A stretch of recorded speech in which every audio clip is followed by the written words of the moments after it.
Hello, hello, hello, and welcome to this edition of the Jolly Heretic. Hello, one and all. I have such a special guest for you today in the form of Mr. Gavin Boby, who is a lawyer, best known as the Mosque Buster.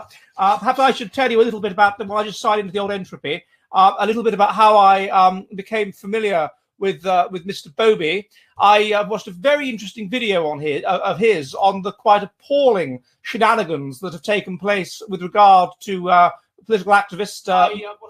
Hang on.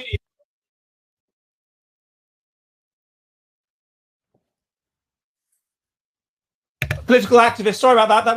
I signed into the entropy there and it went a bit wrong. Okay, you can hear me, yes?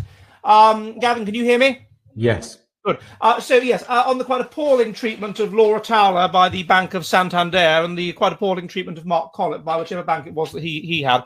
I was fascinated by this video, and also I thought, and he had some very interesting ideas on why this had happened, on the process by which this was happening, and what the future might hold for this sort of strangulation of dissent. And he was talking about how the legal process didn't work. The legal process of squashing Nick Griffin and Mark Collett and whatever, that didn't work.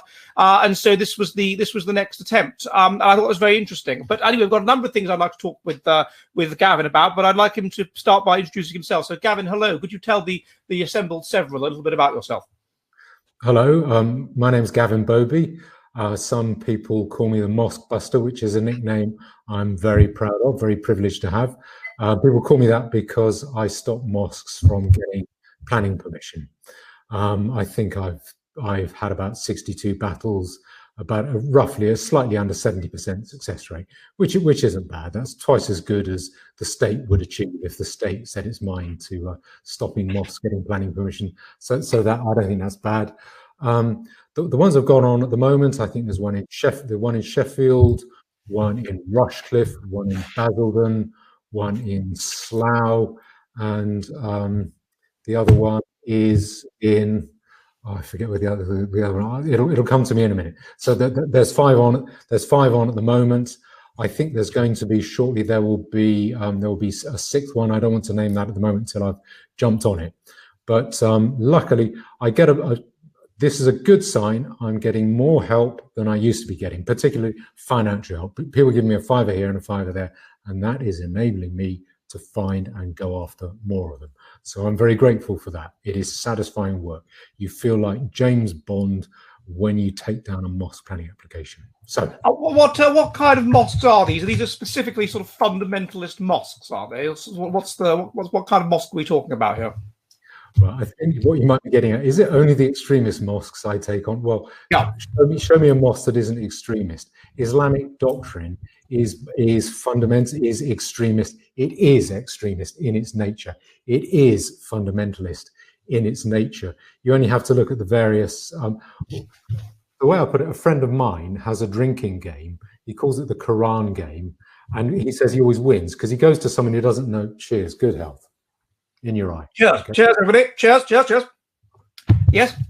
He goes to a buddy of his, and he says, "I bet you can't open the Quran and not have laughable atrocity on the page that you open." And his friend thinks, "Well, it's a religion of peace. It's not all extreme." Opens it up, and of course, there's some atrocity on it, and he gets his drinks bought for him. Let's play that drinking game. So I have a copy of the Quran here. I'm just going to open it at a random page. Right, this is Surah 19:16. And mention, O Muhammad, in the book of Mary when she withdrew from her family to a place toward the east. That didn't quite work, but nevertheless, I wonder. Let's try again. And to him belongs that which reposes by night and by day, and he is hearing the knowing. Oh well, never mind. But I'll try that game. Is this legal? I don't know. Gerald 78. Anyway, hello everybody. So yes, and hello Full Moon Ancestry and G Montague and so forth. So yes, so that's how. So how did you get into that though? What was your original? You started off in planning law and then somehow it evolved into mosques. My day job is planning law, and people used to say to me, "Why don't you stop?" Because I was interested in the counter jihad. And people would say, "Why don't you get involved in trying to stop mosques?" And I thought, "No, I don't want to do this is a busman's holiday for me. It'll just be a chore, and I'll lose every case. What's the point? And then I had a couple of clients who I got them. The story is they had a house. These are working class clients, real tough, salt of the earth clients, hard working, and they had a house in a garden with a plot with a little bit of garden space either side.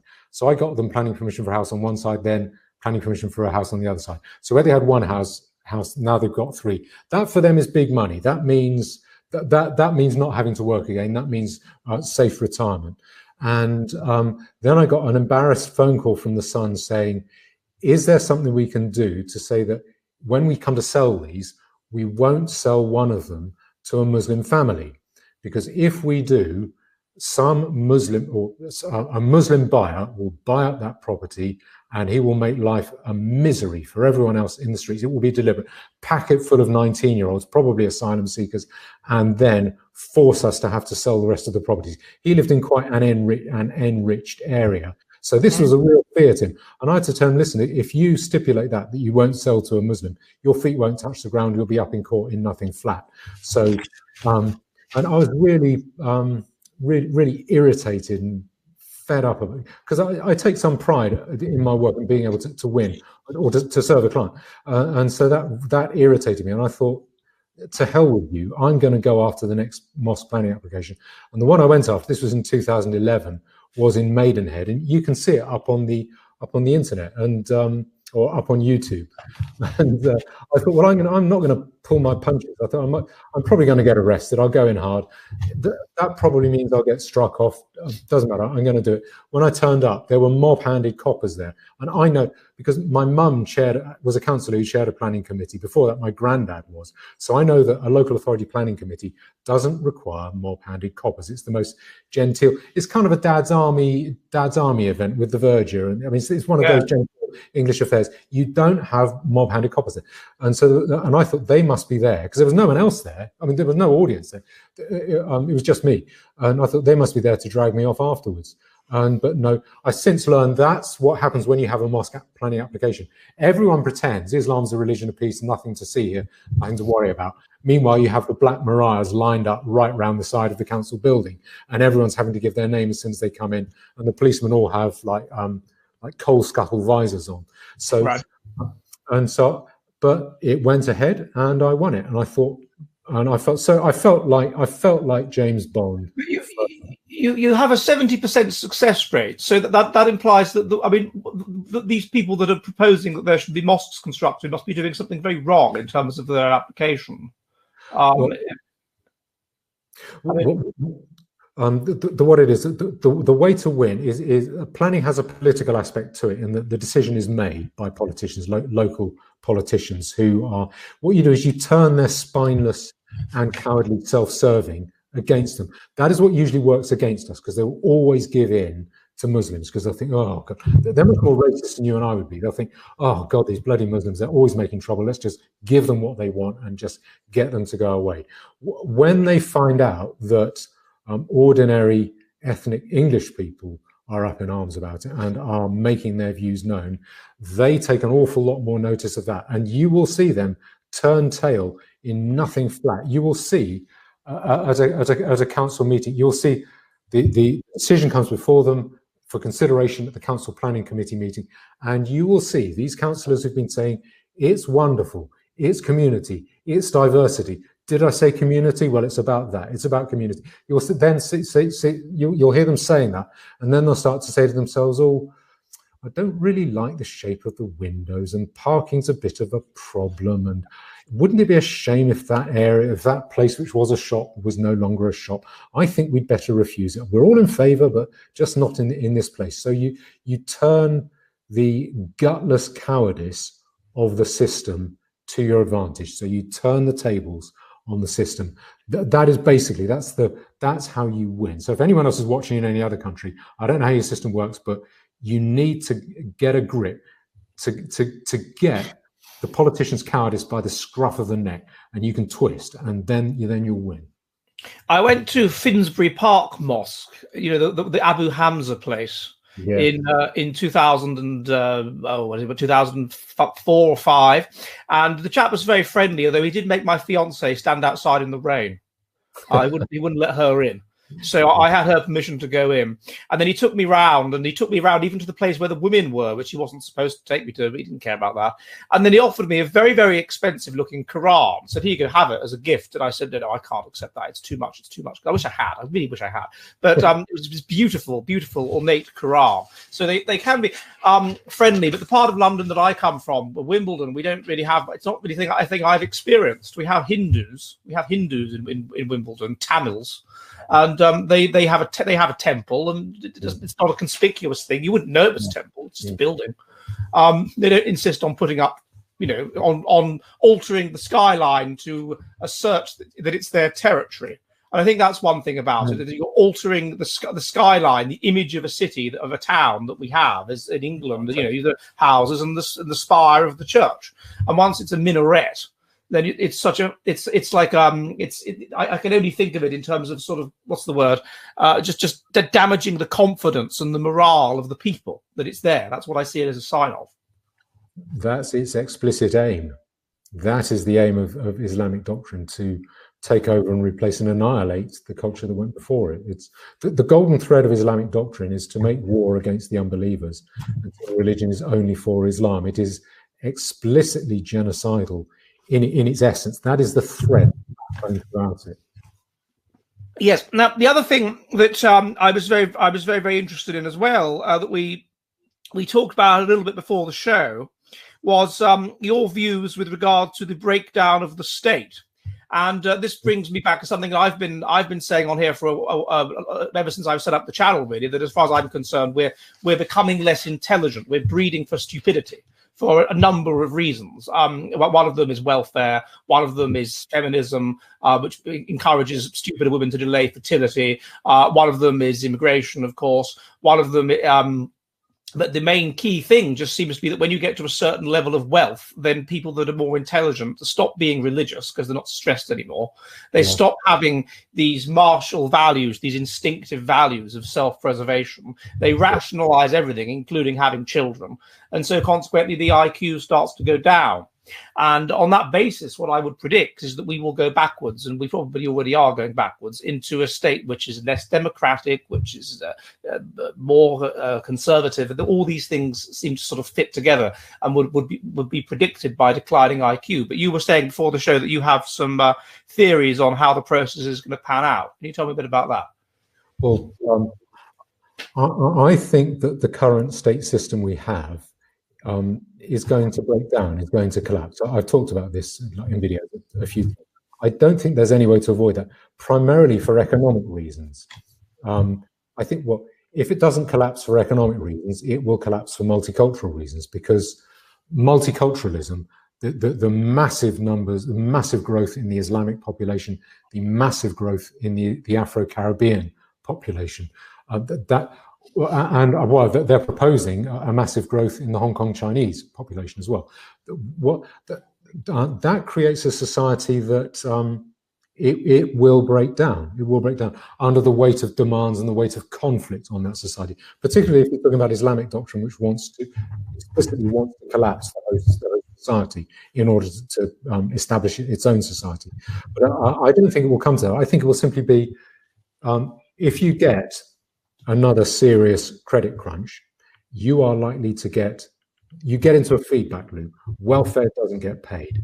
That leads people to riot. People will riot. If you get probably a 10% cut in welfare, the welfare would cause riots.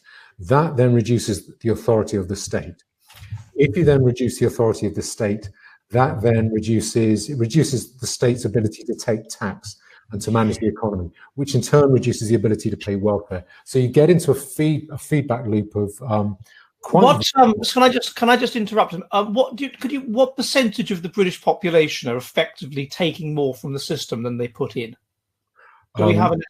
Yes, I'll give you that. I can give you that precisely. I've got the chart on my phone. It's about 10 to 1. Okay, if you there are. I could probably email you a graphic about this, but the sort of the break-even point is about the top 9% pay 51% top 9% of earners pay 51% of all the income. That means, okay, you sluice it through a very inefficient state mechanism. But what that means is, for 9 out of 10 people, it is a rational economic calculation to vote for more tax and spend, because for every pound you put in, you get back more than a pound. Someone else is paying a lot more. The inequality plus progressive taxation makes it that way. You're seeing it in this country. It's even more so in the States. While the States is hurtling, America is hurtling really fast towards a welfareized economy, very fast at the moment. I suppose if you think about it, a third of the population or something like that work for the state anyway. Yes. Which corrupts the whole system, because in Victorian times, I think Anthony Trollope couldn't vote. If you worked for, he was a civil servant, and if you worked for the government, you couldn't vote. And the attitude was that, well, of course you can't vote because you're part of the government machinery. So it would be outrageous if you were allowed to vote, because it would mean that you would inherently be biased in favour of the party of big government. So of course you can't vote. Of course not. And now, of course, they can vote, and these people will be inclined to vote for the party that will sustain them as a client state. Well, it's not only them, it's ordinary people. 9 out of 10 ordinary people get more out than they put in. It is a rational economic calculation. And what surprises me is that the welfare state isn't growing faster than it is. That shows that people are probably a lot more commercially canny in their dealings. They don't want to kill the goose that lays the golden eggs. But what that means is you will eventually you'll topple the system over. Too much will be demanded in welfare. That's why you get other economic problems, like a lot of money printing, which creates credit crises, boom and then bust, and in order to finance the welfare state. And that there is no logical stopping point to that calculation. You will always get a politician promising, like Tony Blair, convincingly promising that he can afford to spend more on welfare because they're so efficient. Look how shiny and new we are. We're really efficient. We can pay out more in welfare. That will eventually collapse. That will collapse the system. That will collapse the welfare state. I think we're probably towards the end of this decade. I think that's likely to happen. When that happens, the authority of the state goes. People these days, the reason to vote is for welfare. That is what people vote for state provision. In Anthony Trollope's day, you voted for the state in order just to, for the apparatus, to preserve security and freedom. That was the way you thought of it, to make sure you were safe, to make sure you weren't subjected to crime. And everything was orderly so you could make money and trade and have a job. And that was what you wanted it for. That is not what the state is here for today. It takes about 50% of GDP is spent by the state. That's what people want from it. If that ceases, people are going to say, to hell with this.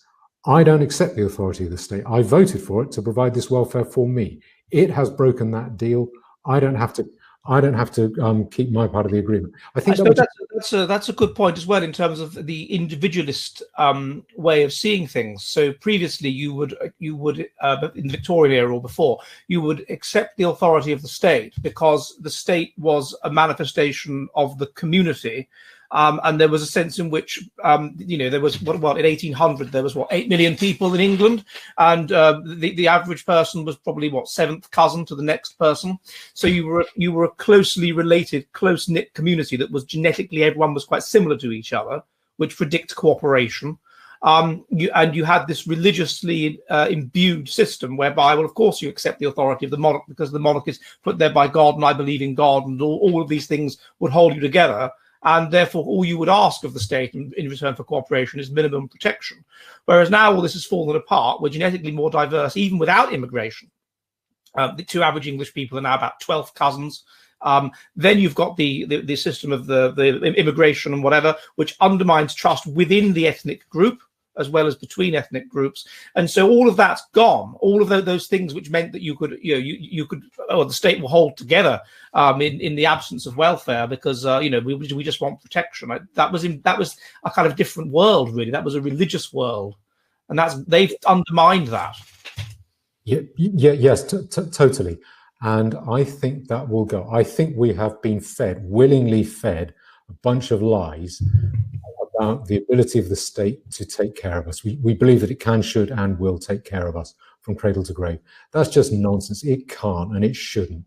And when we come up against that, people are going to say, I don't accept the authority of the state. I think that in the era you were talking about, in the 18th century, people were scared of instability. People were scared of social breakdown. They knew that they saw it around them, rioting and civil war, that they didn't want that. They valued just the idea of stability so they could get on with their lives.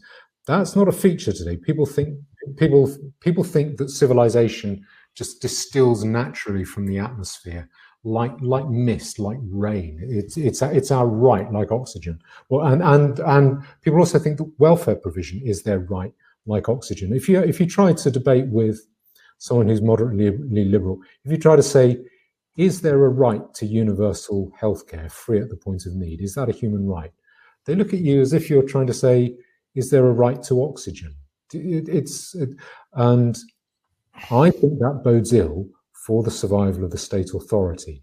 But I think it bodes especially ill when you have large numbers of extraordinarily hostile groups. I would include Muslims within that. I think after the BLM riots, I'd have to include a very, very large proportion, the very, very large majority of the Afro-Caribbean population. The reason I would say that is because I haven't seen anyone from the Afro-Caribbean population in this country coming out and criticizing the BLM riots. And I think all of it put together means you'll get the state collapsing. I suspect what we're looking at is what we're living in is the introduction to the beginning of the end of the age of the state. And I think if the state breaks down, what is interesting is what people will then do to provide order, to order society through law. I don't think... Before you go into that, can I just say, if you have any questions for Gavin, because Gavin is here, I've got a number of questions from the other day, from Thursday. But if you have any questions for Gavin, then you can send them in there below at Entropy or at YouTube, and I will obviously prioritise questions that are aimed at Gavin on whatever subject it is. Please, can you like this video? It really helps if you do that to deal with the algorithm problem. You know, they are strangling this channel and trying to stop anybody finding out about it. Please, can you share this video, tweet about it, whatever. And subscribe. It particularly helps me if you subscribe. But anyway, so with reference to it fits in from another perspective. I mean, you're looking at it from a completely different perspective, but it fits completely with what I would prognosticate based on my own research on genetics and psychology. Which is that we would expect that we are now in the winter of civilization, or coming into it. And what you always get the same process. Always, you get the spring of civilization, where it's like medieval times, you know, the youthful vibrancy, whatever, highly religious.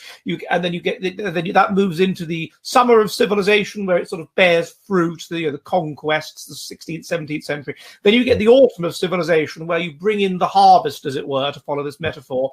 And that's when, you know, that's Victorian times basically. But that's also when you start questioning the religiosity, because your level of standard of living is very high, and you become decadent and whatever. And then the process is always the same. There's a fascinating book by Sir John Glubb on this, on the decline of civilizations. Always the same. Even in the decline of Baghdad, you get feminism. I mean, you get women judges and women lawyers during the decline of Baghdad. People don't know this. You do. You get feminism. You get the questioning of the patriarchy. The system is patriarchal because patriarchy promotes ethnocentrism, because you don't get men fighting over women if women are controlled. And in group selection, it's the patriarchal, it's the ethnocentric group, positive ethnocentrism, inwardly cooperative, negative ethnocentrism, outwardly hostile, that wins. And that's more likely to happen if you're patriarchal. So patriarchal, thank you, George. Good heavens, George has donated a lot of money. Okay, well, I will ask that in a minute, George. And it always happens. Feminism, then they doubt their religion. The religion is ethnocentric and tells them to do ethnocentric things, group selected things, and so they doubt that. So then you get immigration and foreigners coming in, and they doubt their religion, and so life is meaningless, and so they just become interested. The heroes stop being the soldiers and start being the dancers and the sportsmen, and it's always the same, and it's exactly the same. The same thing happened with the decline of Greece, the decline of Rome, the decline of Islam. It's literally this Kali Yuga is the same. And what you're saying, I mean, admittedly, it's a different sort of structure you're using, but it comes to the same conclusion. And I think that's absolutely fascinating. And with the decline in intelligence, what you see is we reach per capita heights of innovation in about 1870, which was about 16 major innovations per million population per year. Now we're down to the same level of innovation that we were at in 1600. Yeah. And we're down to the same level of what was it? There's other ones as well, other markers. Were vocabulary usage, the use of high order vocabulary and representative samples of text. We're back to where we were in about 1650. The peak being 1870. So we're getting stupider, and intelligence predicts being able to sustain these complex civilizations, welfare, whatever. It predicts these things, and once that declines, there'll be a delay, because it's like building up capital. You can live off capital for a while. So what do you think is going to happen then? I mean, what about the COVID crisis? Has that not demonstrated the fragility of the state, perhaps, in a way that we haven't seen for a while? I would say that's an accelerant. You see it in quite a lot of economic curves, like the uptake in online retail. You get a spike, and then it comes down a bit, but the net effect is a kind of a step up. It's accelerating. It's accelerating things. It's accelerating. If you look at, say, the Federal Reserve's balance sheet, which is how many dollars are in print, have been printed in the US, that really started to get going again. That started to jump up in September of 2019. That's when the Federal Reserve was having to, it was called the repos, where banks suddenly they won't lend to each other anymore. And why is that? No one really knows why, but that is a crisis if banks are not going to lend to each other anymore. And so the Federal Reserve is having to step in, print money and lend it and cover and lubricate the system like that. You're having deficits were stepping up to, you're having 1 trillion deficits plus 1 trillion of buying up things like defunct bad mortgages just to keep the system going. And that really got going before the COVID crisis. So I think the COVID crisis is certainly demonstrating, in some ways, fragility, but it's ramping up the problems fast. I mean, you had terrible, massive. I think unemployment in the States got to about 30 or 32 million at one point. I mean, and it is not going back to normal. You're not getting that V-shaped recovery. It's also providing a very convenient tool for authorities to adopt some very repressive measures, which they naturally always enjoy. If you're a power addict, you enjoy power. You can't help yourself. Yeah. So you see, this is the fag end, basically, of the welfare state. So and you're thinking that this research, I don't know if you're familiar with it, by Peter Turchin, who is a Russian, very interesting book on the cycles of civilization, and he prognosticated 10 years ago that the 2020s would be the most appalling decade of strife. And on various metrics that he used, he argued that America is incredibly a decade of polarization. One of them was state fragility and loss of state authority. Another is intra-elite conflict caused by over-education. So you expand the elite through over-education. So you have all of these people who think that they're part of the elite, but of course they don't have the power that goes with it, and so they become resentful, basically, which is what's happened with the rise of the degree. These people kind of feel that I've got the marker of being elite, but I'm not elite, and so this makes them very angry and resentful. Outside countries doing things differently, undermining you, which is perhaps what we're seeing to some extent. Russia, Eastern Europe, and polarization in terms of money. So the rich getting richer and the poor getting poorer. Yes. And he said that these things tend to go together in cycles across history, but you get a sort of a broader mega cycle. And he calculated that so the 60s was very polarized, for example, and then the 70s was sort of poor, but it calmed down. The 80s was becoming a bit more polarized again. 90s calmed down, and then now we're very, very polarized. But he said that we haven't been as polarized in America since the Civil War. So he traces it across time, and it's the Civil War was the 1860s was the last time America was this polarized. based on all of these measures, which I think seems to fit with the absolute hatred and distrust. If you compare it with the 90s, when politics was quite good measured, good humored, really, sort of, and now there's this loathing of the other side. So how do you what? Sorry. I see a reflection of there's another theory. It tends to be used a bit more by economists. It's called a generational theory. I think generational theory. I think the authors are Strauss and Howe, and they say there are 4 turnings to civilization, which sounds very similar to what you're talking about. I think, didn't Arnold, the historian, talk about civilizational rise and collapse? And I think we're having 4 stages. I think there are. I know that those are the 2 forms of civilizational theory that I've heard of. They all, or both the ones I know, I've never heard anyone talk about civilizational or generational theory without saying we are in the winter. This is the one before the breakdown, before the collapse.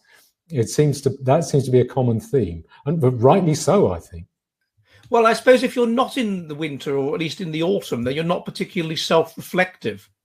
You're highly religious, and the gods are doing it, and you just get on with it, and you don't sit around wondering about what you're doing and why you're doing it. And so it's a sign of your decadence and the stage you're at in civilization, that you can sit around wondering what stage you are. And that's what we start to get in the 19th century. You start to get these theories that become and as well about 500 BC, which was when the Greeks were at about that stage, that decadent stage, the Socrates, the person that questions things. Then you start getting the same thing. But tell me more. I was very interested before we came on about what you were saying about how this will pan out. So what you foresee as the once the collapse happens, kind of how life will develop by the time people like me are in their 60s. What are we going to be seeing? Well, I think what I think is likely to happen is people will still have this primal need for law. There's a mistaken view that the law, and a lot of lawyers think this, a lot of stuck-up, complacent, smug lawyers think the law is something that's imposed by us, an elite, on you for your own good. We know better than you. Law is something that it's a primal drive. You need law in order to be able to survive, in order to be able to live amongst other people, in order, crucially, to be able to trade. If I said, let me buy your car off you, here's a check, you're going to think twice about that if there isn't a court system that you can use to sue me on the check. And if there's no court system, would you sell your car for a check from a bankrupt Somali living in Mogadishu? Probably not. You probably say no. I think I'll have cash in hand, and I want pound sterling, and I'm gonna get someone to check out those pound sterling as well. So that's what you're reduced to if you don't have law. And there are various ways. If you get the collapse of the state, you might get warlords, gang lords. I'm sure you get that, biker gangs coming up, seeming quite charming, but they're not really interested in law. They're interested in imposing their authority. Interestingly, in Denmark, you have some of the biker gangs were one of them, I think, about a decade ago, put out what's called his Jackal Manifesto, saying the jackal means Muslim to them. The jackals want to get you. They like to harm you. Okay, we're a bunch of biker gangs. We deal in drugs. We kill people, but we don't try to harm you. So give us your loyalty. Let us do our job and let us get on with making money. And we won't attack. We'll protect you from the jackals. Basically positioning himself for the breakdown of state authority. So who are you going to come running to when the jackals are on your doorstep? No, so that I don't think that's what people want. I don't want to live under under a biker gang authority. I wouldn't want to live. Let's say Tommy Robinson becomes some big ruler. Would you want to live under his authority? I don't think you would. And I think what people would want, or let's say some renegade colonel who the army sort of disbands, and he gets he's charismatic, he gets a bunch of soldiers behind him. He says, let me take over, I'll impose a bit of law here. Would you really want to live under? What I think people what I think is going to happen is someone like me, I would just come forward. Well, I have done it. On my website, I have a legal code. Anyone can use it. Doesn't cost anything. There's no copyright in it. But I would go to people and say, here is a legal code. You can use it and you live by it.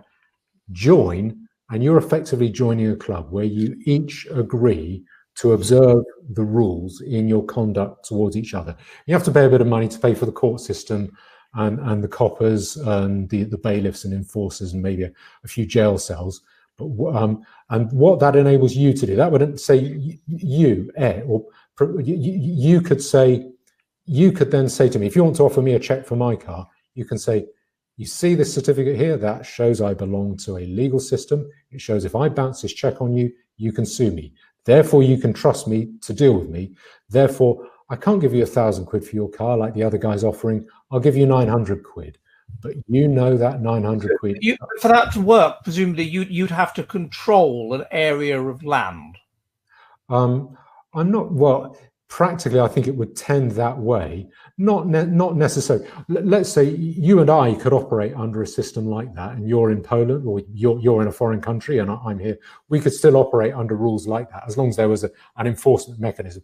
But I think in reality, it would come down, birds of a feather or birds of a legal feather would flock together. So I think you're right, it would tend that way. But I don't think it's absolutely technically essential for that. What it reminded me of, and I said this we were chatting briefly before the stream, and you didn't agree with me. I'm still quite curious actually on why you don't agree. What it reminds me of is what you kind of had on, let's say in England, well perhaps you have it in Somalia or something like that now, but you had in England, I did a book ages ago called The Ruler of Cheshire, and it was about 16th century Cheshire, which was a very interesting place. It was where the Dutton family where I'm from. I was a gangland, basically, where the government in London didn't really control anything outside of the south. And so you were reliant on these, what was known as neo-feudalism, whereby you would pay your money or whatever to a lord of the manor or something like that. And he would look after you.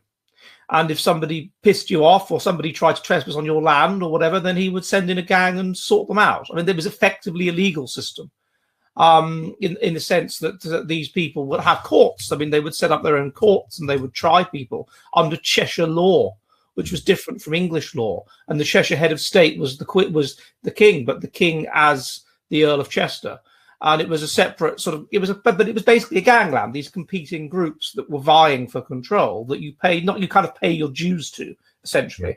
Or either in money or in kind, i.e. they can call upon you to beat people up or whatever. And that's your due. So is that not kind of what we're talking about? Isn't that how it would work? Well, sort of. The reason I wouldn't see that returning is because is two reasons. I think the first reason is there's in those circumstances I think there's a lack of choice. My guess is, I don't know, you wrote the book, but my guess is if you found yourself in a certain part of Cheshire, you probably didn't have an awful lot of choice. There was no one else around to offer protection, and maybe that guy, the big guy in Cheshire, he had the authority to force you to accept his protection. A little bit like a mafia don in Little Italy might have been able to do. He might be able to say, everyone loves me, everyone signs up to me, but actually query, do they have a lot of choice? The second thing is, I don't think that system of rule is, well, it lacks the benefit of competition because it lacks the benefit of choice. But I don't think that system of rule, I don't think it provides the fine legal regulation and framework that people need. So let's say I am Lord Cheshire and I'm a big guy, and the reason I'm able to offer this protection is because I'm rich, I've got a lot of land, I've got a lot of retainers, and a lot of them know how to fight. So I have the power to impose authority. That if you have that, then that kind of person probably, that's where your authority derives. And in that situation, what it doesn't derive from is your ability to adjudicate little disputes between you and me. So again, take the car analogy. I've bounced a check on you. I bought your car, bounced a check on you. How interested is that Lord Cheshire going to be in adjudicating that claim? probably not that. With reference to the Muslim community that you were talking about earlier, that it's got to a point now where in parts of northern England that they're a community apart and they have their own de facto law. I mean, they have effectively their own, and it is illegal. I mean, it's got legal principles and stuff. It's not just violence. It's Sharia law, and they accept that, and they accept that this person who has no recognition in English law at all, that he has the ability to preside over their Muslim divorce or their Islamic bank account or whatever this mullah or whatever it happens to be. And so, and if you don't like him, then there's perhaps another one. That you can go to. You particularly have this in Shia Islam. You have these different marjas, M-A-R-J-A, marjas. That we don't have much Shia Islam in the UK. It's mainly Sunni. But and you pay your tax to him. He's your, and there are competing ones. So it would be more like that, I suppose. Well, similar. I'd thought that they derive their authority, from what I can tell, through community pressure and family pressure. That you must accept this authority, otherwise we won't talk to you again. That kind of, you're rejected from the community. It's not a particularly, from what I've seen of it, it's not a form of law that I respect. I'd say it's extremely arbitrary, seeming to depend upon the mood of the imam on that particular day, especially over things like divorce or inheritance. So I'm not sure. I wouldn't see. I think English people like to have freedom, and we like to be able to trade. We like to be able to make a bit of money. We like to be able to stand on our own feet, and that requires really a transparent system of law that you can sign up to. And I think that's what people will want. And I think if the alternative is to submit to a biker gang, I think people are going to choose that in a heartbeat.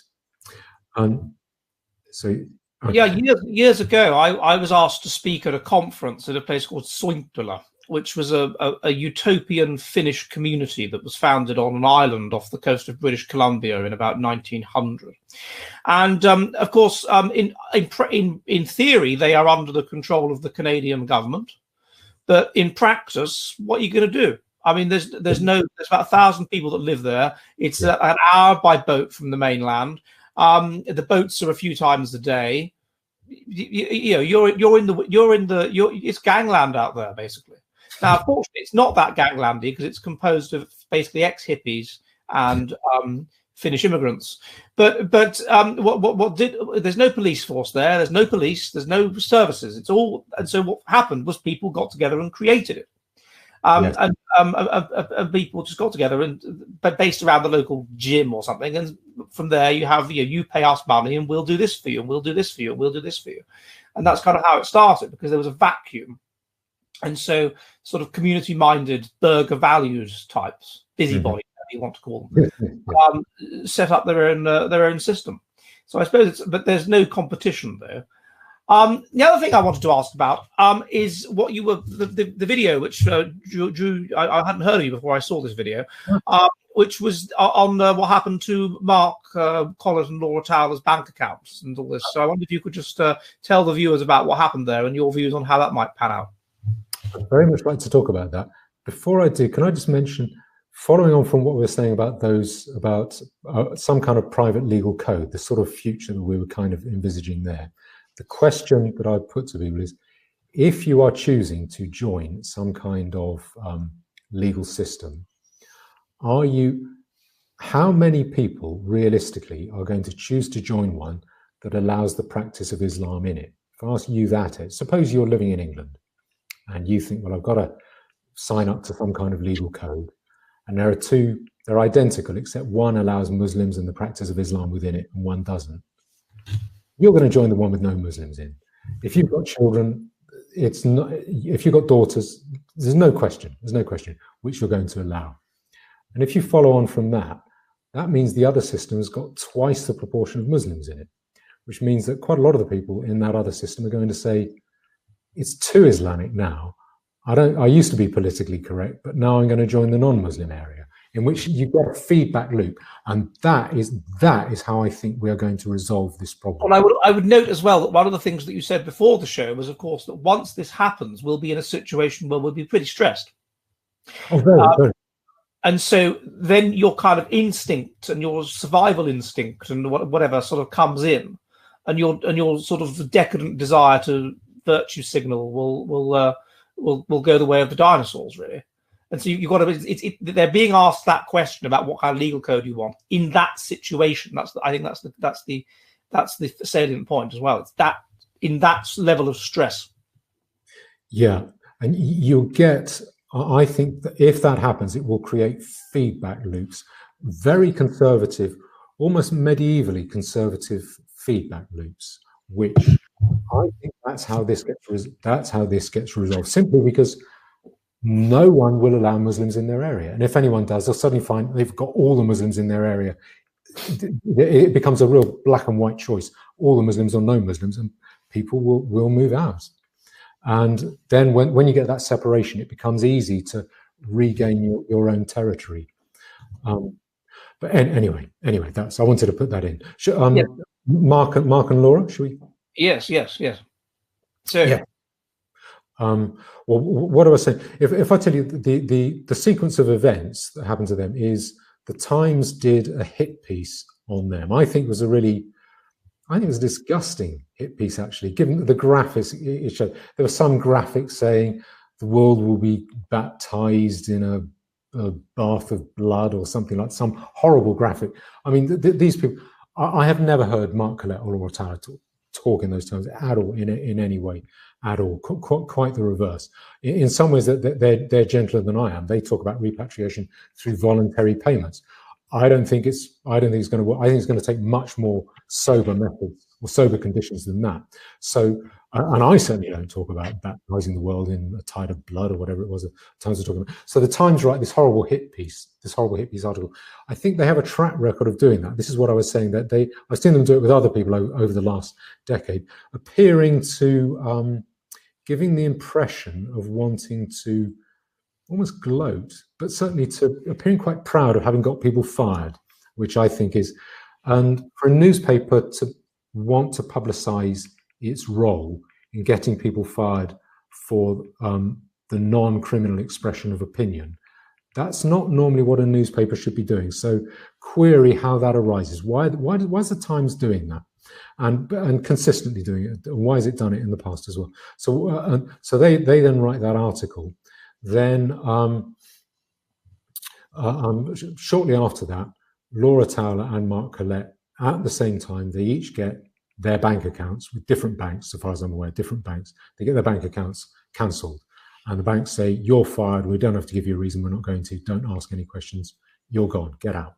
We'll send you a check with your money, the next 3 weeks, something like that." Now, how does that arise? The question that I look at is how likely is it that banks employ cyber stalkers and snoopers going around working out, is this person an extremist? Is this client? We've got this bank customer, let's look at them. Are they an extremist? How likely is it that your bank, if you have is looking at you saying, is Professor Edward Dutton an extremist whose bank account we don't want? Or Mrs. Snodgrass from Acacia Avenue, how likely is it that Barclays Bank, thinking, we better have a look at Mrs. Snodgrass here, do a Google search for Mrs. Snodgrass? I think that's pretty unlikely. And that, okay, if that has happened, how likely is it that two banks, both at the same time, just miraculously, by coincidence, decide that two separate people are extremists who happen to be linked through politics, that those two separate banks have come to that conclusion at the same time? I don't think that is so. So what has gone on there? Is it that some organisation like Hope Not Hate have written to the bank?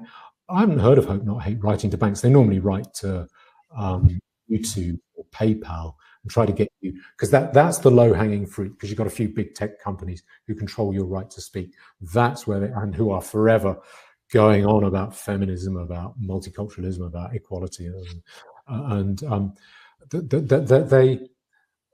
those that's where I wouldn't expect them to be writing to banks. I find it very difficult. I don't have the evidence, but what occurs to me. How would they know what bank account Laura Towler and Mark Collett even had? Good point. So someone in government or someone with access to cover that. That's what I think. My guess is, and my guess is, this is far too tempting for governments to be able to resist. My guess is what they were telling themselves is Laura Towler and Mark Collett are setting up a political party. That means they've thrown their hat into the ring. They're fair game. Therefore, we can get them. We can do anything we like to them. And it's very easy for them to do it in a way that they can deny all responsibility for. Because currently, a minister is not responsible for his department anymore. It used to be decades ago, were the days of, say, Enoch Powell or even Edward Heath. If your department loused up, you resigned as a minister. But they can say, we don't know our department's too big, we don't know what's going on. My guess is that what you have is somewhere in the bowels of the community, the Department for Community Cohesion, you have some faceless non-entity whose job it is to put together a list of extremists, i.e. that means people government don't like, people that the ruling head honcho doesn't like. And they're not, and they can say to themselves, we're not censoring anyone. All we're doing is we're putting together this list so that we can help businesses to operate fairly and efficiently, because these banks, they don't want to think of themselves as helping to fund extremism. They don't want to do that. And of course, they want to protect themselves from any potential liability if one of their clients is found to have had something to do with extremism. So we're only cooperating with them. It's a new law, because I'm not aware that they threw, I don't know, like John Tyndall had his bank account removed, or you know, anyone like AK Chesterton or anyone like that had their bank account shut. So it's a new kind of lack of principle on the part of the state. It's a new kind of not abiding by the rules of cricket that we've got to, that they're prepared to do something like this. And so it's consistent indeed with what we were discussing earlier. It's consistent with the level of polarization being so extreme, so strong, so that you're prepared to do things like this to your enemies in a way that you previously weren't. Possibly because those enemies are perceived as more of a threat, because there's on some level a antennae that's telling you that this breakdown, that you're kind of looking around and things are losing control. There's a breakdown around you, so you panic in a way that you weren't doing in the 70s when things were more unified than now. And B, just the lack of moral scruples involved in such behaviour.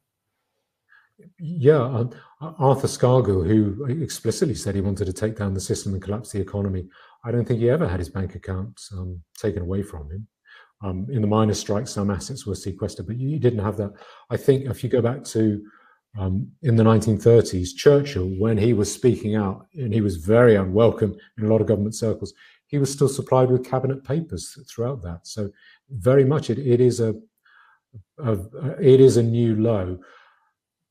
I think it's a low that's going to get a lot lower fast, because it is so tempting to government. They can just say it is nothing to do with us. We had no hand in this.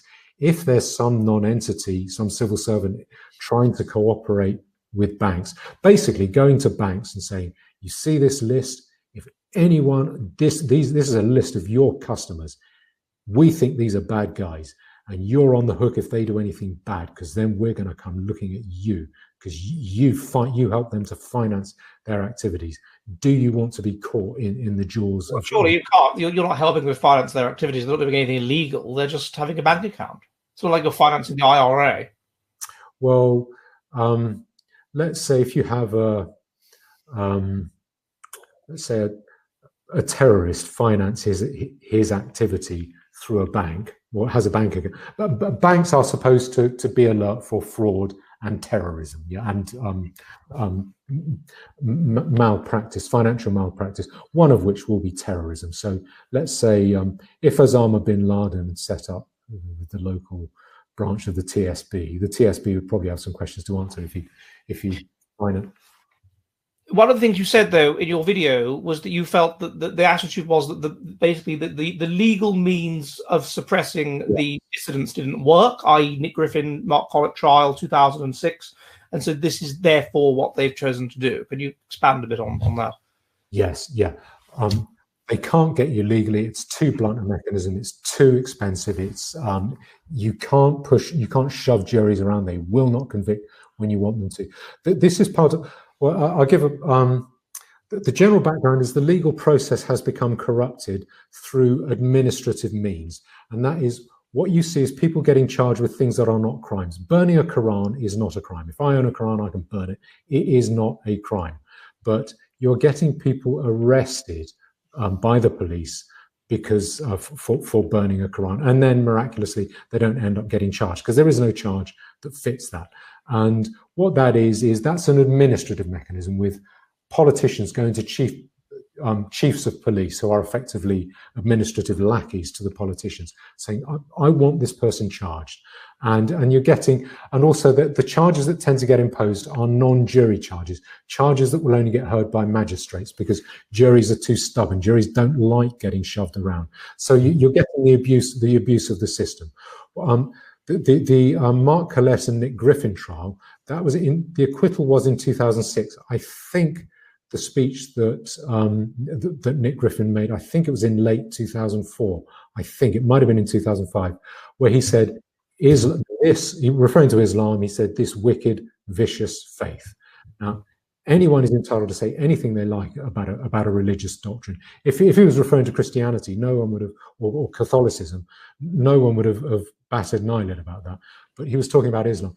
And so what I read at the time in the Daily Telegraph, I think it was the Telegraph, I think it might have been the Spectator, I think it was the Telegraph.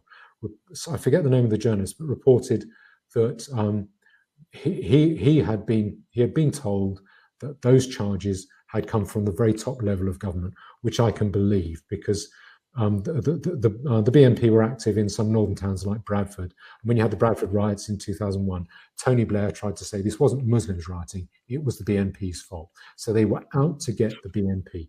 And they got Nick Griffin on a charge of incitement. They said he was inciting racial hatred by saying that Islam is a wicked faith. And the judge, what they said was two things. Firstly, when you talk about Islam, you mean Muslims. And when you mean Muslims, you mean Asians, which means people with brown skins. That's racism. And the second thing was any member of the BNP is too stupid to understand the difference between Muslim and Asian. And the judge, I think to his shame, I forget the judge's name, to his shame, he put both of those things to the jury, from the reports I've read, including in quote marks, saying that the audience were not the most sophisticated, or not sophisticated enough to understand the difference between Islam and Asians. And it went through two trials, and Nick Griffin and Mark Collett got acquitted.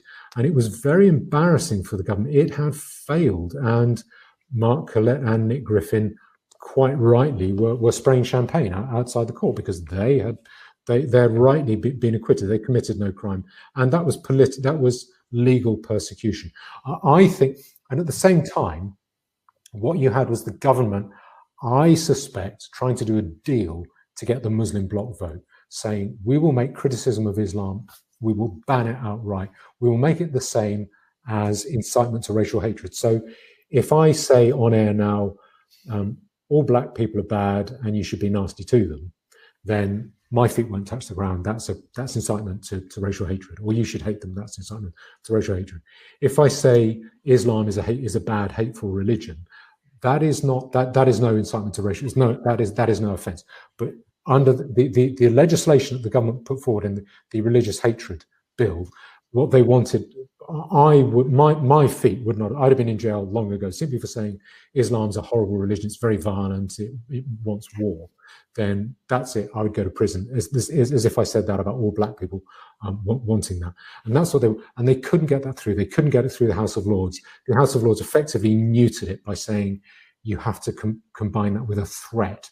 So you have to say Islam is horrible and I'm going to bash your face in. Okay, something like that. And so it neutered that legislation. I think the government learned their lesson early. we can't deal with this. We can't censor and neuter the opposition, the very embarrassing opposition who are right. We know they're right. We know what they're saying is right. We need to shut them up. We can't use this blunt instrument of the law. And the way I put it, it's as if they were standing on the riverbank trying to catch fish by swinging a club. That was what they were trying to do with the law. And I think in 2006, they backed off from that. And what they found was administrative mechanisms are just much more plentiful, much more fruitful. And there's just no comeback. Someone gets their bank account cancelled. Someone gets slung off Facebook or off Twitter. And what they're finding now is that they have substantial control over large corporations, the mega tech corps like Twitter. They don't really fear customers because there isn't a lot of competition. They don't fear that people will get sick of it and go elsewhere on principle. What they fear is government restriction or some government shakedown in the form of an EU tax take or something like that. They fear government. I mean, the way that Zuckerberg crawled on his belly to the Chinese, I think it was Zhang Zemin, that was, I mean, he did that because he fears the governments. They fear the governments of those countries. And that means that if you are some corrupt power addict, some degenerate politician, it's so tempting. It's not just low-hanging fruit. This is really luscious ripe fruit in your lap. You just have to send a little signal to Facebook, Twitter, YouTube saying, we don't like these people, we want them banned. And yes, they supinely do it. People are saying I look tired. I always look tired. I've had bags under my eyes since I was about 20. That's just the way I am. There's nothing I can do about that. But I'm not tired. I'm very interested in what Gavin has to say. Now, I have a number of questions, Gavin, aimed at you. As I said, I will prioritise because Gavin is here. Questions that are aimed at him. If you sent me a question on Thursday, and I've got a list of questions you've sent me about all kinds of interesting things about balloon juice and IVF and whatever, then I have already researched a lot of them actually, and I will give you some very interesting answers about the suicide rate among joggers and other things you've asked me. But Yehudi Finkelstein, here's a question for you, $3. He says, please ask the lawyer on your show this Monday if Banco Santander cancelled Laura Towler's bank account in revenge for the Armada. I doubt that. It's difficult. I don't have the evidence. I am guessing that someone in central government said to them, we don't like these people. Do you really want this person as a customer of yours? That's what I'm guessing happened. But I don't have the evidence. I'm never going to have the evidence. And that's the beauty of it for the point of view of a politician. He doesn't have to reveal anything. He can say, I know nothing about this. I know it's also increasingly it's pointless having a bank account. I mean, you don't get any interest. Yeah. In Finland, you have to pay to have a bank account. It's not free like in England. You've got to pay, yeah. And you get no interest. You might as well just withdraw your money and keep it under a pillow. But unfortunately, of course, increasingly people won't pay you. I mean, when I had a job briefly for the Royal Bank of Scotland when I was younger, and they wouldn't pay you in cash. You had to be paid through a transfer. So the next question comes. Let me just scroll down. Sorry.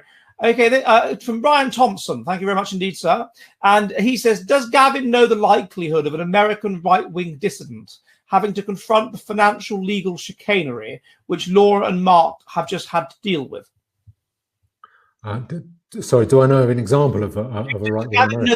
Gavin, do you think the situation he's asking? Do you think the situation is worse for dissidents in America or in Britain in terms of the financial legal chicanery that Mark and Laura have had to deal with? What's your view of how could that happen in America? How could it be worse in America? Better? I think that's what he's getting at. In general, I'd say it's worse here. I very much doubt that what happened to Mark Collett and Laura Towler would happen in the States. Although there is a tradition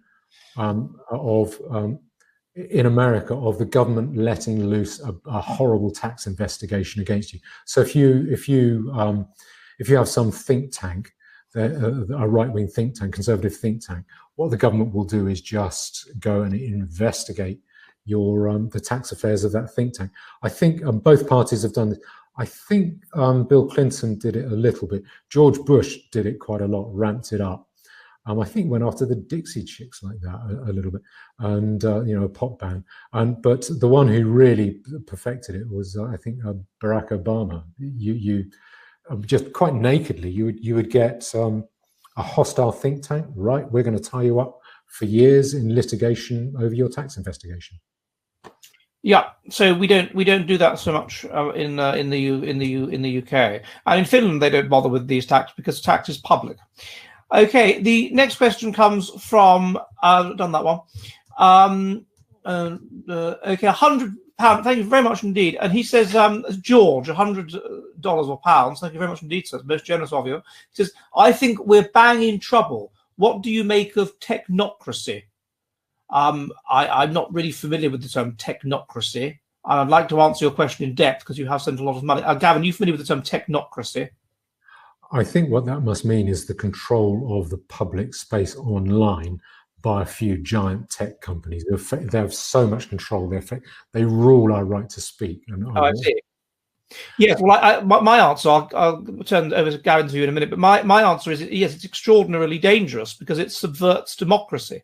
I mean, it means that we have in theory, yes, in theory, Twitter is a private company, and it can do what it wants, and it can say anybody can be on here or can't be on here, and that's it. In practice, though, it is a monopoly, and the nature of the internet lends itself to monopolies, lends itself to everyone gravitating towards one particular thing, whether it's YouTube, whether it's Google, whether it's Twitter.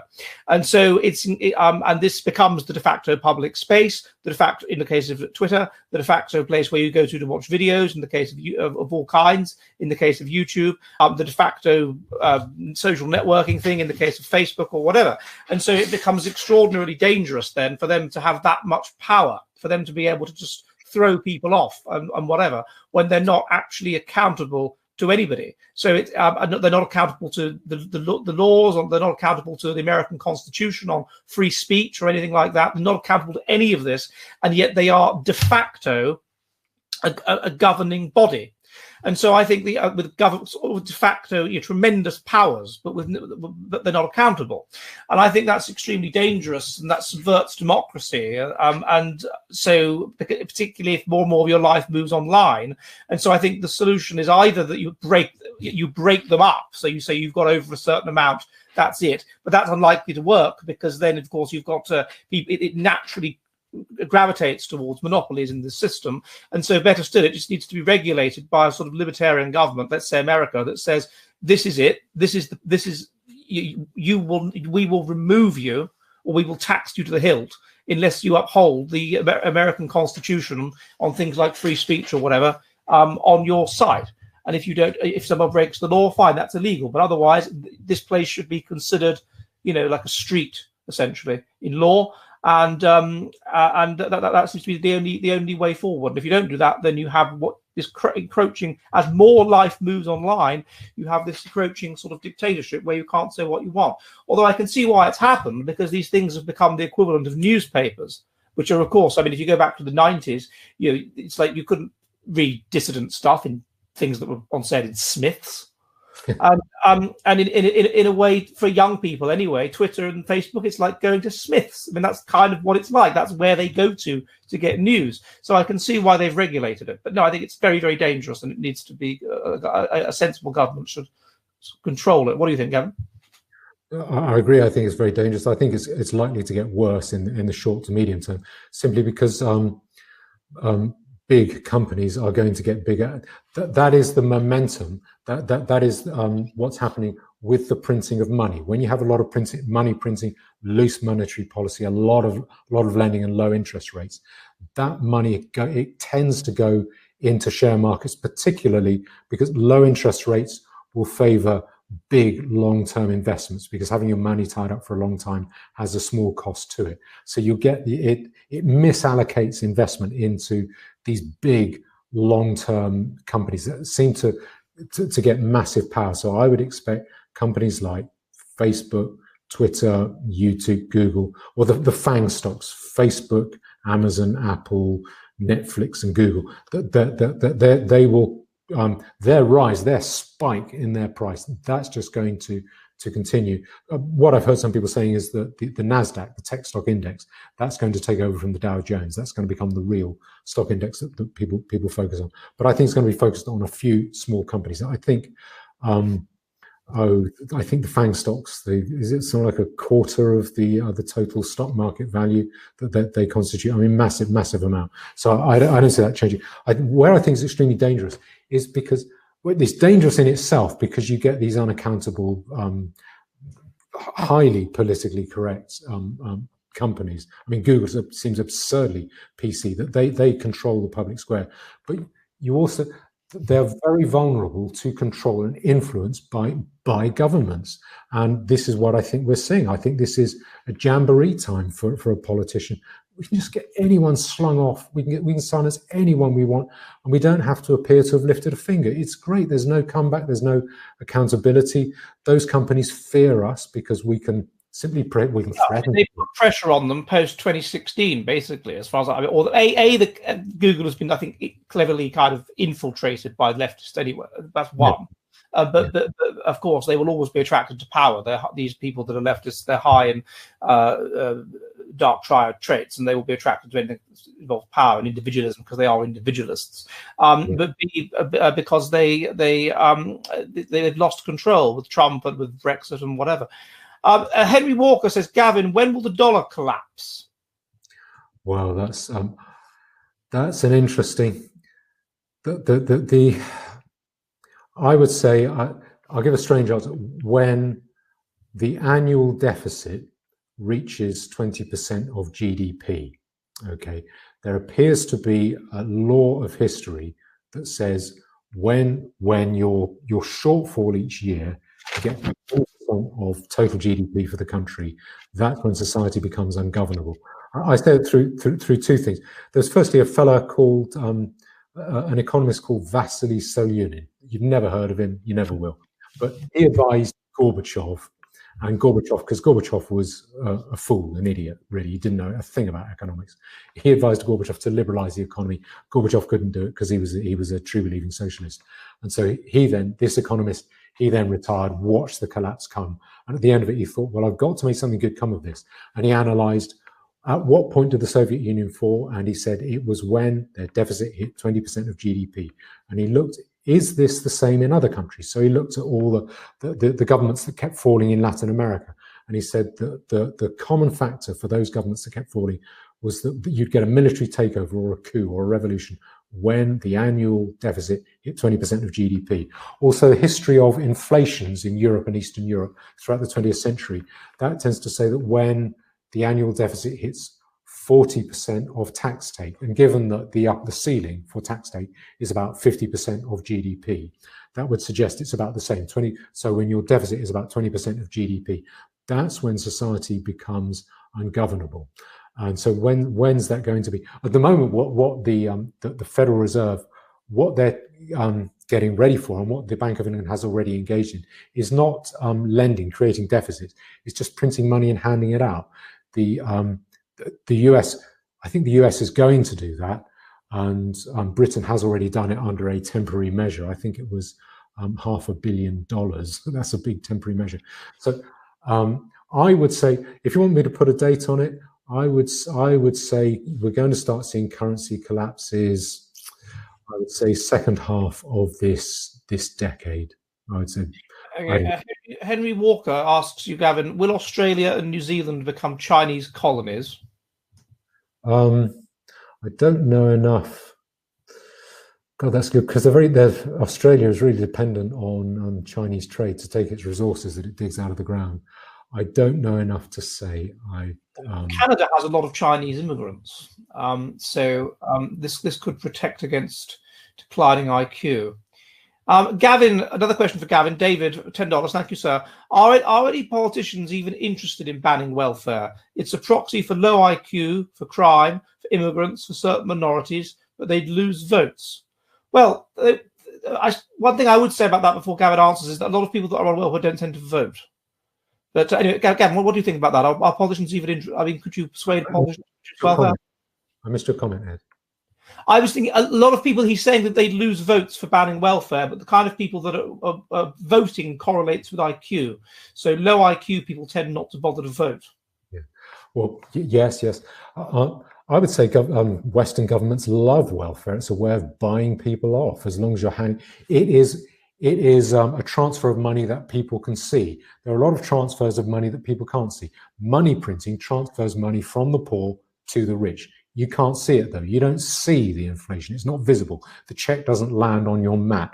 Feminism, that transfers wealth from the poor to the rich by increasing the size of the workforce and by always pumping more people into it, by increasing the pool of people who are looking for work, setting wages at any particular time. Mass immigration, that transfers money from the poor to the rich by collapsing wage rates. But you can't see that it's collapsing wage rates. What you can see is, oh, nice welfare check coming through. And we're all guilty of it. I think of myself as being stubbornly independent, but if I cut my finger, I go to the NHS doctor.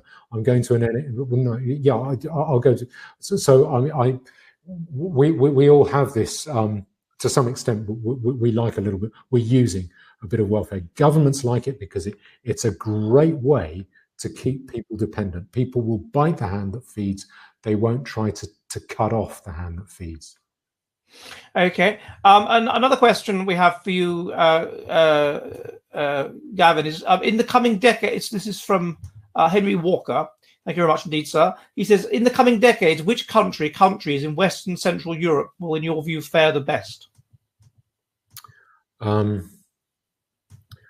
is a good, in Western or Central Europe. Well, obviously, the Eastern European countries are going to fare very well because they will not have those multicultural problems. So that is a big thing in their favour. Their finances are not good, though. Eastern European countries' finances are not good, and never have been really, because as soon as they got out from under communism, they tried to install a welfare state, which they were less able to afford than we were, so that their finances are worse than ours. After 2008, the Eastern European countries threatened to take down the German-Austrian banking system. But I'd have thought that they're going to be, I think they'll come through it relatively peaceful. I don't think you'll get massacre. Well, you won't get massacre in those countries. In the way I think you'll get massacre in, say France or Belgium or possibly Spain or Italy. I wonder. Chauvinistically, I think the English, we have. I think we have the opportunity to see through these problems reasonably, peaceably and peacefully, because of our addiction to law, sort of freedom that is guaranteed by law, that is morally justified. That's what we have, an addiction to, that freedom under law. Personally, I think the English will do very well. I think we will see a new English or a new British Empire as a result of, not because we conquer people, but because they want us in there to run governments for them. Yes, it's interesting, isn't it? A lot of these countries that we withdrew from, it's not like things have gone well. I've as a teacher at my son's, a few years ago, at my son's nursery, he was Anglo-Indian, this minority in India, the Anglo-Indians. And he was saying that when he was a boy, elderly Indians would look back nostalgically to pre-1948 or 7 or whatever it was, to the empire, because things worked. And you didn't have to pay bribes, and things weren't corrupt, and things worked. And I find it fascinating that we leave, and then they all want to come here, where they all want to come to the West, where of course things work, where things are operative, where there isn't corruption. I mean, if you go, I've been to India. It's very nice going to some parts of India, the small towns, religious towns like Pushkar or something. But if you go to the big cities, it's just hell. And the level of corruption is just beyond anything you can. One time, this rickshaw wallah wouldn't take me and my wife to a particular shop. Wouldn't take us. He took us to a shop. I said, I want to go to this shop. This is take us there. And he took us to what was clearly a completely different shop. And I said, no, this is not where I asked you to take me. No, take me here. And he's like, all right. And he took around and then just took back to the same place. And obviously he was just in the pay of some gang that were watching him. And the idea is that you've got to take foreigners you've got to take white people to this particular shop. And instead, I refused to pay him and left. But it's just, that's just the tip of the iceberg as to how bad these places are. So yes.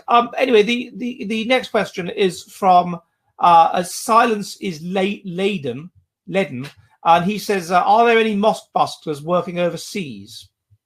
No, I'm afraid there aren't. Geert Wilders wanted to set up some kind of mosque busting organization in the Netherlands. It didn't get off the ground. I think I'm an anomaly. Okay, Jamie Walford, 999, thank you very much indeed, sir, says, do you believe lessons on managing capital and wealth from the past can be applied today? I used my observations of the Industrial Revolution to help me invest in crypto. I can't comment on that. I'll hand that over to Gavin. What do you think about that? I think it's very, very interesting. I suspect if the state goes down, which I think it will, what you will probably get people. I think things will get conservative fast, like an earthquake followed by a landslide in public opinion. I think there will be a return to some kind of backed money standard, probably a gold standard, and it's interesting. It's technical, but very interesting. When you don't have a state authority, what comes into play? There's something you can Google. It's called the law of reflux, which basically means if you have too many banknotes issued into society, they automatically they lose value. So people then have an incentive to buy them up, take them to the bank, and get the gold. They'll make a profit because they'll get more gold than it cost them to buy the note for them. So it restricts the number of notes in circulation. What you tend to get is, rather than bank lending, you tend to get credit notes or merchants notes between. So a merchant supplying flour to someone, he gets a credit note in return, which he can then pass along the chain, and each person signs it. But what the one implication of that is that the lending of money at interest, or medievally referred to as usury, we think of that as a piece of medieval madness. But I'm not. I suspect that is one we will see very, very conservative. If what I'm saying is happens, if what I'm saying is going to happen does happen, I think we'll get very conservative financial habits and mechanisms coming into place, probably including very great suspicion about the lending of money, or what's commonly referred to as usury. And simply because people get a lot more conservative, they refer to things like gold. And when you're living on a gold standard without a state authority that enforces its currency on you, says you can only pay your taxes in this money, you have to use this money to settle your debts, then you can't issue too much money. Or all these people, we have this housing bubble in Britain, to a lesser extent other places, but it's particularly prominent in Britain. Like, my parents bought their house for £20,000 in 1982, and it's now worth, something ridiculous like 900,000 for not a very big house. And so under what you're predicting, you're going to have a complete collapse in mortgages, a complete collapse in. It's going to just wipe everything out, like in Iceland, I suppose. I think that will come. You get a collapse in mortgages, there'll be a collapse in property, but it's some people refer to it as the everything bubble. That share prices and bond prices are massively, absurdly inflated. Paying money for, say, the German or Swiss government, paying them to borrow money from you, that is crazy. It's crazy. It's unheard of. France. To give you an example of say, the bond bubble, France is a bankrupt state. In 2013, its finance minister, who was appointed by Hollande, I think, got up and he did his first press conference. He said, well, I am now the finance minister of a bankrupt country, a bankrupt state. And all his handlers took him aside and said, you're not supposed to say that in public. We all know we're bankrupt, but don't say that in public. So he had to come out and clarify the point he was making. But since then, French bonds are got to, I think, 0.1% interest at one point, a tenth of their lowest point in history. That's how you're basically lending on the most generous terms to someone who's already declared themselves to be bankrupt. All of that, you'll get a lot of things collapsing, and I think it's necessary. It's very, very ugly, extremely dislocating, but I think I don't see how that can be avoided. Okay, we have a question from Isleva Helgason. And are you familiar with somebody called the Golden One, Gavin? He's a Swedish YouTuber, the golden one. So and he's into bodybuilding and things like that. So the question is male. Long hair, yeah. Yeah, long hair and muscles. Anyway, Isleva Helgeson says, would you rather sleep with Diane Abbott or be bumped by the golden one? I think it would have to be the golden one, I'm afraid. At least I could brag to someone about having had sex with the golden one. I don't think I could brag to anyone about having had sex with Diane Abbott. And I think they'd both be as revolting. I'm heterosexual, so I'd find them both as repulsive as each other. If it was Diane Abbott back when Jeremy Corbyn banged her, then she was slightly more tolerable then. So I think I'd have to say if we could go back to like the 80s, if she's like my age, let's say, then perhaps Diane Abbott. I would be. Unfortunately, though, she's black. She's not, as you know. People on here, I'm very interested in the Bushmen with their steatopygia and their massive labia that hang down 3 inches between their legs. And unfortunately, we're not dealing with that. We're dealing with black, so that's not as interesting for me. But I think I'd have to go for Diane Abbott. And then another question that we have from I'll do that, I think, on Thursday, Mr. Steve Rogers. I'll do that on Thursday, Isleva Helgeson. I'm just going to see if there's any more questions that are aimed specifically at our guest. Someone says 2066 alarm, $3 says have an ale on me. Well, thank you very much indeed. So that's most kind. Here we go.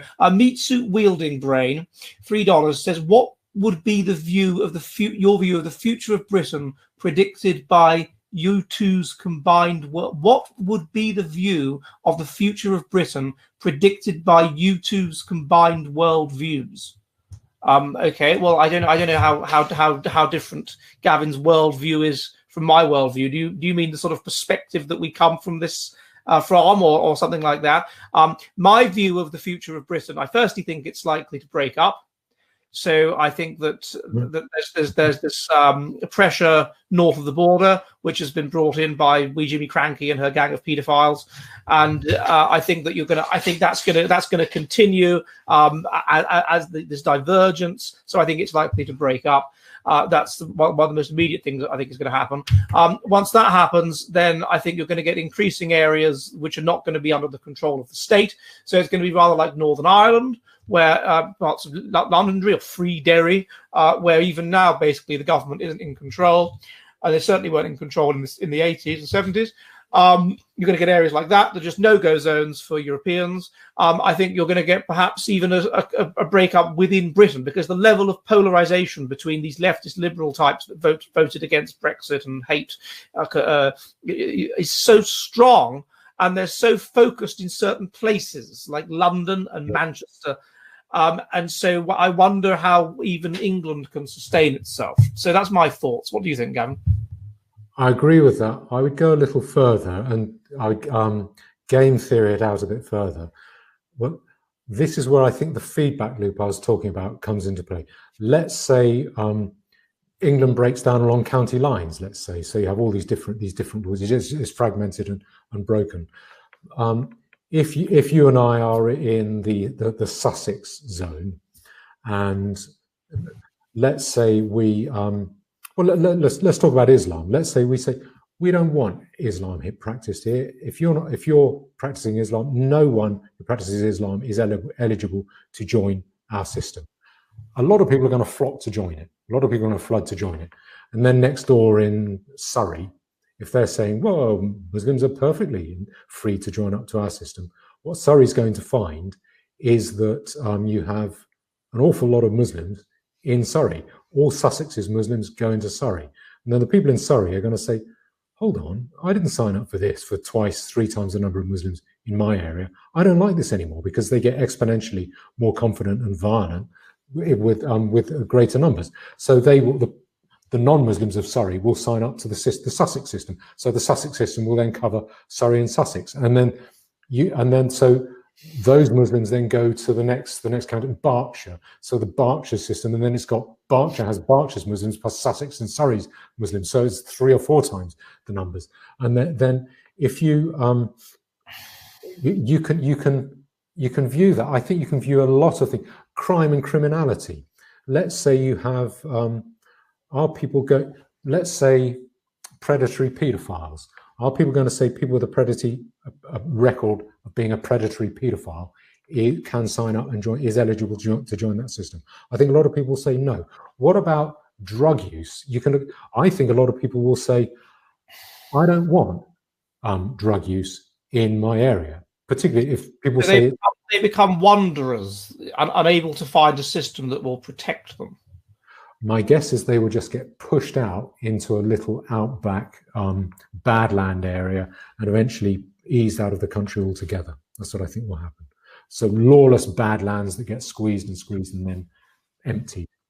That's my guess. I think that will happen. That is what I think will happen with Islam. Islam will gradually, from one area to another, people will find they don't want it. You get a feedback loop, a very powerful feedback loop, because the more people decide, actually, I don't want to live around Islam, the more tough it gets for the people who are saying, well, I don't mind living around Islam.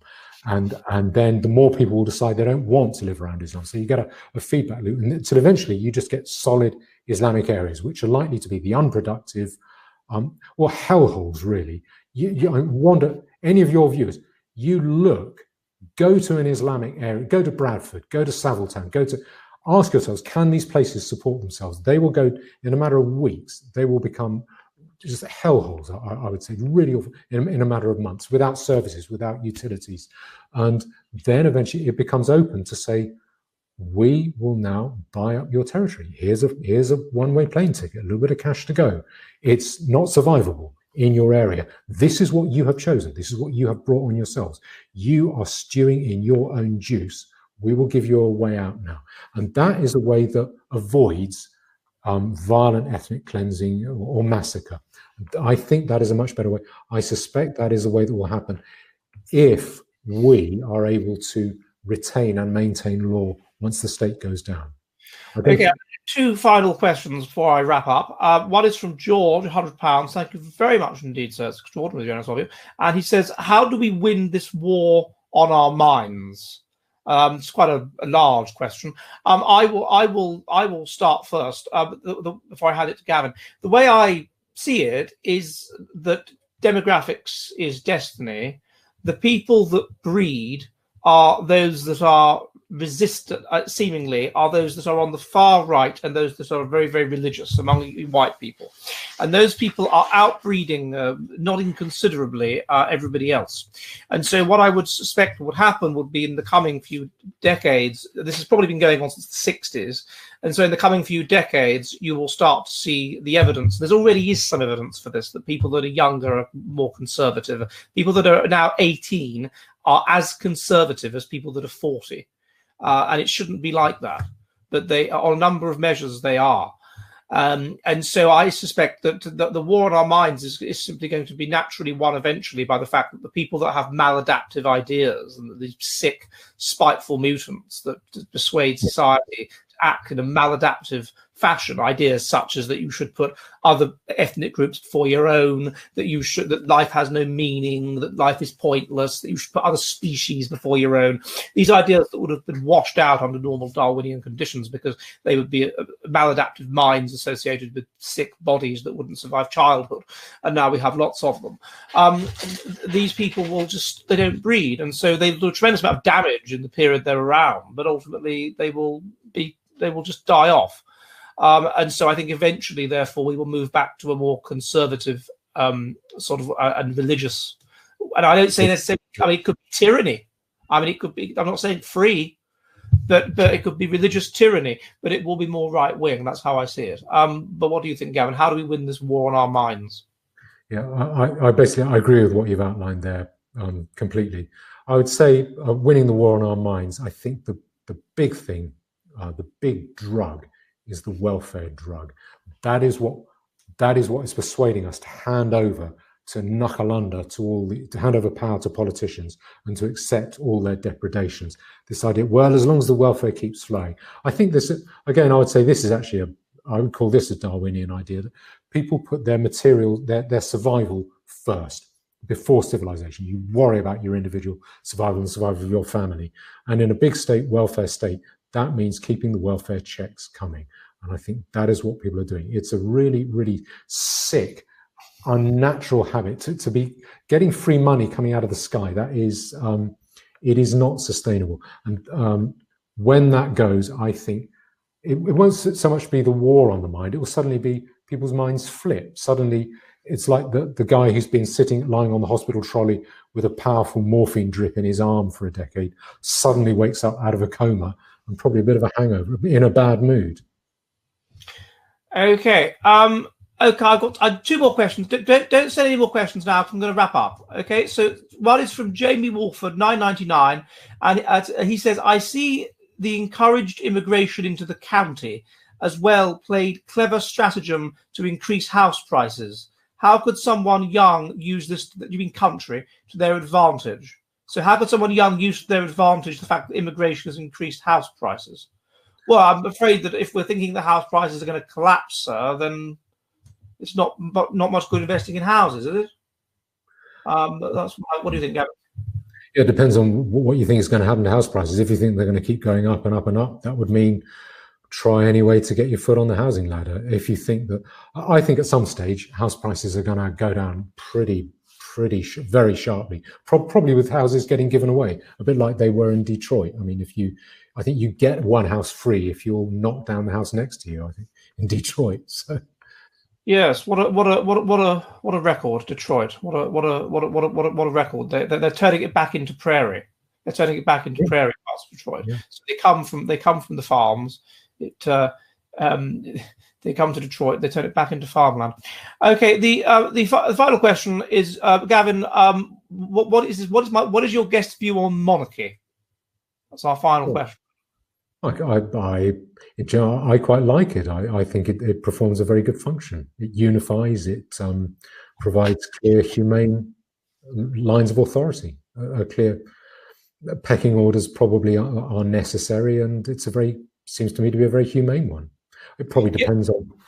Also, I would add that it bounds the nation state in a kind of a religious, sanctified system. So it imbues it with a kind of eternal importance. It has a person in that position who is not the kind of nakedly ambitious person that goes into politics, but is simply born into it and is inculcated with a sense of noblesse oblige and things like that, which you're not going to necessarily get with a politician. That's one thing I thought was good about the House of Lords, by the way, that as well. So I think that's good. It provides a stability and a sort of unbroken link to the past, which it's sort of and our ancestors and whatever, which it binds us in. So I think that's a very good thing as well. And also the fact that they are. I mean, that's another thing we haven't discussed. We haven't got time. But was the way that people used to be prepared for crises. Childhood wasn't about having a nice time and having fun. It was to some extent, but it was also about preparing you for adult life. So you didn't have a situation where there's medals for taking part and all this crap. And even when I was a child, it was tougher than it is for my own kids. Medals for taking part, all this nonsense. And please don't bring birthday invitations into school in case a kid gets upset because he's not invited. Yes. There's nothing to prepare you for bad things happening. Yeah. And then when bad things do happen, like Corona, then these snowflakes can't. They're not prepared for it. So they haven't been caned at school. Yes, so I'm wrapping up now. Remember, I take this down and I put it on BitChute. So if you started watching late, I will take it down and I will put it on BitChute. Please subscribe there, subscribe here. Please subscribe to Gavin's channel, which you will find on YouTube. And go to his website and help out with his campaign. Gavin, do you have anything else you'd like to say to the assembled before we wrap up? No, thank you very much. I've enjoyed it. Thank you for having me. Thank you for coming on here. It's been an absolute pleasure. It's been fascinating to talk to you. Okay, I will see you on Thursday at 7 p.m. UK time, 2 p.m. New York. And goodbye.